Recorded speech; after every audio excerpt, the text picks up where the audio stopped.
అండి అందరికీ. ఇవాళ వచ్చేసి మలై పేడ చూపిస్తానండి. దానికి కావాల్సిన ఇంగ్రీడియంట్స్ పాలు పలకొట్టి ఇలా చేసుకున్నానండి. లీటర్ పాలు అనమాట. ఒక కప్పు, ఈ కప్తో ఉందనమాట. ఈ కప్పు మిల్క్ పౌడరు, ఈ కప్పు షుగర్ అనమాట. ఇప్పుడు ఇవన్నీ కలుపుకోవాలి. ఇవన్నీ ఇలా బాగా తీసుకుంటూ కలుపుకోవాలన్నమాట.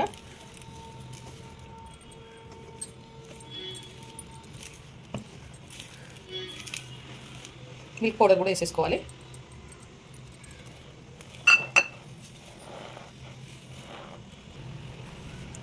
ఓకేనండి, అంతా ఇలా మిక్స్ చేసుకోవాలి. ఇప్పుడు కడాయి పెట్టుకోవాలి. కడాయి పెట్టుకొని ఒక స్పూన్ నెయ్యి వేసుకుంటున్నాను.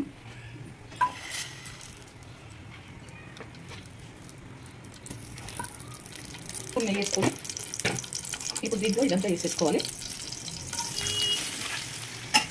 ఇలా కలుపుకోవాలన్నమాట. ఉండలు లేకుండా ఇలా బాగా కలుపుకోవాలి. దగ్గరికి కావాలి ఇది మొత్తము. ఓకేనండి, ఇలా ప్యాన్కి అంటుకోకుండా వచ్చిందంటే అప్పుడు తీసేయాలన్నమాట. ఇప్పుడు ప్యాన్కి అంటుకుంటలేదు ఇది. ఇప్పుడు తీసేసుకోవాలి. ఇలా పేడాలు చేసుకోవాలండి అన్నీ. ఓకేనండి, మలై పేడ రెడీ అయిపోయింది. ఈ వీడియో కనుక నచ్చితే లైక్ చేయండి, షేర్ చేయండి, కామెంట్ చేయండి, సబ్స్క్రైబ్ చేయండి. చాలా బాగుంటుంది, మీరు కూడా ట్రై చేయండి. నా స్టైల్లో మలై పేడ.